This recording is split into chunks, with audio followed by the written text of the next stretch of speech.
a gente precisa falar a respeito da crise demográfica que acontece no continente. Vocês vêm à tarde mudar abaixo de mim e eu quero passar com vocês pelos detalhes.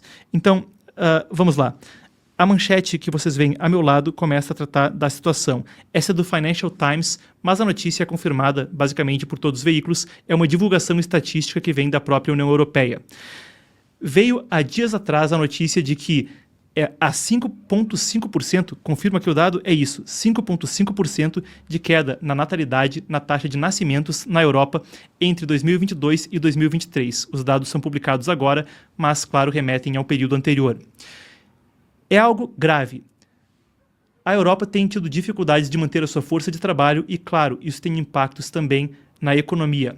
Isso se deve a uma série de motivos. A gente tem aqui alguns gráficos que podem ajudar a gente a entender a situação.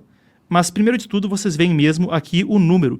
Isso é o número de crianças que nascem vivas na União Europeia e traça um ponto desde 1960 até 2022, e vocês veem que a tendência é de queda. Atualmente, a meta de longo prazo da União Europeia é que os países possam juntos chegar a 4 milhões de nascimentos por ano, uma coisa que não tem acontecido cronicamente e não dá sinais de melhoria. Entre os fatores para isso, a gente tem também o custo crescente do preço de domicílios e a forma como os profissionais têm decidido se concentrar nas suas carreiras, com também as mulheres mais e mais sendo predominantemente acima de 30 anos, aquelas que compõem essa estatística. Para a gente entender o caso, eu converso agora com o Pateri Lupfu. O Pateri lida com turismo histórico e análise geopolítica na Europa, ele que morou na Alemanha por anos, agora de volta ao Brasil. Vamos lá então, consegue me ouvir, Pateri? Consigo, perfeitamente. Estão me ouvindo também? Te ouço bem. Ajuda a gente a entender, então, essas estatísticas e quais podem ser as preocupações aí, claro, uma delas de ordem econômica, não é?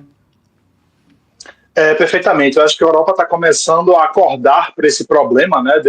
Demorou, na verdade, décadas para acordar para esse problema, que é seríssimo, né? Ao longo desses últimos anos, a gente pode até exagerar, de certa forma, nas últimas 2, 3 décadas, a gente tem ouvido falar muito, principalmente na Europa, de que o grande problema é exatamente a superpopulação, as questões climáticas, que são muito batidas nas pessoas, né? Mas, olhando os dados mais recentes, esses dados aí que você mencionou, chama muita atenção a necessidade da Europa em aumentar a quantidade de nascimento, né? Principalmente de nascimento de pessoas locais, porque a Europa está tentando lidar com esse problema exatamente com a quantidade de imigração.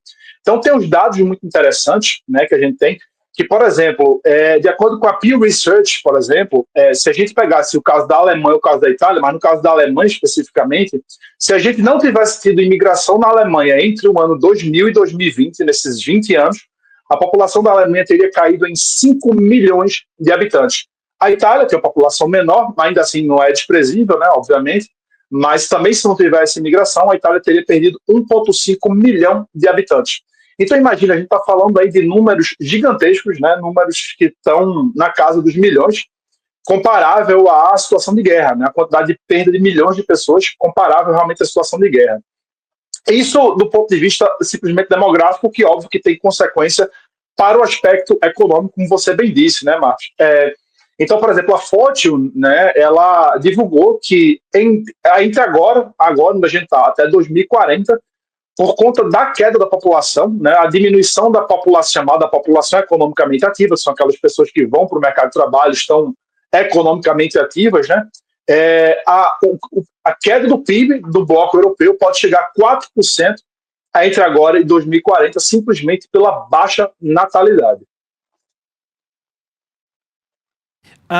É interessantíssimo e muito bom que você trouxe a data do Pew Research. Então, no artigo, a coluna do Pacelli, que essa semana tratará precisamente da questão demográfica no site do Epoch Times, epochtimes.com.br, traz também um aspecto interessante que é, com o grande fluxo migratório para suprir o decréscimo populacional, a falta da paridade demográfica, existe também a questão cultural, com mais e mais questões que, claro, não é uma questão de preconceito a outra cultura, mas existe um problema social em termos de integração de outras culturas que vêm, em especial da África e do Oriente Médio, que incluem uma mistura diversa de pessoas, tanto aquelas que migram por motivos econômicos, quanto refugiadas em situação de guerra e que também têm diferentes níveis de qualificação profissional e de integração à cultura local, não é? Perfeito. Na verdade, nesses últimos anos, a população de praticamente todos os países europeus teria caído consideravelmente, nesses últimos anos mais recentes, eu estou falando, não 2020, e sim nesses anos mais recentes, teria caído, principalmente se não fosse imigração, e principalmente se não fosse, e aí um evento mais recente histórico, que é a invasão da Rússia à Ucrânia. Então, quando a Rússia invade a Ucrânia, eu não tenho os dados precisos, acho que ninguém tem os dados exatamente precisos, mas milhões de ucranianos saem de seus países e se espalham por toda a Europa. Então você tem aí uma chegada muito grande de refugiados ucranianos que faz com que segure essa queda esperada populacional.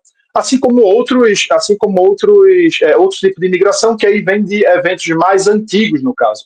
Né? Então, de fato, como a Europa está vendo como que a natalidade dos europeus, digamos, os originalmente europeus, não está acontecendo, né? Não estão nascendo bebês o suficiente para manter a população ou para aumentar a população, principalmente para manter a economia, eles apostaram muito na imigração de pessoas. Então, nas últimas décadas, né, e aí a gente pode dizer, no caso da Alemanha, principalmente desde o pós-guerra, né, a chegada muito grande de imigrantes turcos, árabes, né, pessoas do Oriente Médio, do Norte da África, etc. E a gente tem também a questão da chegada das pessoas de 2015, estava falando de guerra da Síria, muitos sírios, por exemplo, chegando. A gente tem aí um nascimento da falta de coesão social em alguns países europeus por conta dessa diferença cultural. Então, eu gosto de destacar, tem alguns dados do DIV, né, que é o Instituto Alemão de Economia, seria, né, a sigla alemã é DIW, que menciona que em algumas escolas de bairros de Berlim, na capital alemã, como Kreuzberg e Neukölln, são 2 bairros, né, cerca de 80% dos alunos de algumas escolas sequer falam alemão em casa. Então a gente vê que você vai criando realmente ilhas culturais dentro de outro país. Né? Isso é um problema porque muitas vezes essas pessoas elas mantêm a sua cultura, né, de maneira mais forte do que o europeu mantém a própria cultura, né, e acaba gerando uma falta de coesão porque as diferenças de valores, as diferenças de visão de mundo são gigantescas. E é interessante a gente pontuar também que há uma série de países tomando diferentes medidas a respeito do assunto, mas para a gente concluir, o que pode ser feito, o que pode ser esperado das autoridades europeias? É sabido que países como Polônia, Hungria, etc., têm tentado dar incentivos fiscais para quem tiver mais do que um certo número de crianças. Mesmo na Alemanha, que é um lugar onde você tem mais conhecimento a respeito do assunto, tem essa vivência empírica, o que as autoridades estão fazendo ou podem fazer para tentar endereçar o problema, Patieri? Curiosamente, praticamente todos os países desenvolvidos, né, eles têm tentado várias diferentes abordagens, simplesmente dar dinheiro, uma quantidade considerável de dinheiro para as famílias casadas com filhos, etc. Né, são muitos incentivos fiscais, né, quantidade, por exemplo, na Alemanha, cada filho que você tem, você pode ganhar aí 200, 250 euros por filho por mês, até depois dos 18 anos, por exemplo. Né? Então, sei lá, uma pessoa com 3 filhos ganharia aí 750, né, euros por mês. Não é um dinheiro desprezível, obviamente, mas, por aquilo que pareça, nenhum desses incentivos tem funcionado. Né? A gente tem que, os dados indicam que exatamente são as pessoas que têm filhos, ou pelo menos as famílias mais numerosas que a gente tem na Europa, são basicamente por motivos religiosos. Então, por mais que você tenha que essas famílias tenham acesso a anticoncepcionais, etc., elas não deixam de ter filhos. E principalmente o caso dos muçulmanos, né, que é um caso muito conhecido. Então, assim, a gente não tem muita solução em vista para esse problema, exatamente porque todos os países já tentaram de tudo, né, pelo menos de tudo democraticamente falando, difícil forçar uma população a ter filhos, né, mas a gente não tem uma solução clara para isso. O que se vê é que, realmente, as pessoas que costumam ter famílias maiores, famílias mais numerosas, são exatamente aquelas que veem no ato de ter filhos, né, como algo mais elevado, algo mais sublime, algo que preenche mais, digamos, um suposto vazio existencial, né, se a gente puder filosofar aqui um pouco. Porque, de fato, as preferências dessa geração, desses jovens adultos, pessoas de 20 aos 40 anos que estariam na idade para ter filhos, né, a prioridade realmente é ter experiências de vida, né, viagens e restaurantes e esse tipo de experiência.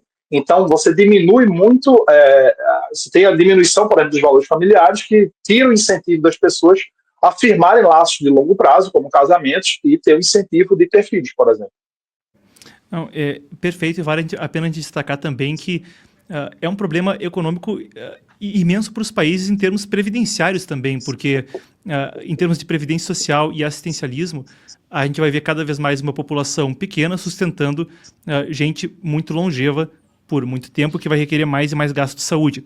Para a gente encerrar, eu quero trazer para o público, para a gente ter a informação de que isso não é uma questão apenas da Europa, mas a gente pode aproveitar o assunto e o fato de que a estatística foi divulgada recentemente para trazer atenção para isso. É um problema que o Japão tem tido cronicamente, é um problema com o qual a China agora mesmo se depara. O Partido Comunista Chinês implantou aquela política do filho único que levou a cerca de 400 milhões, é isso mesmo, de abortos ao longo de décadas.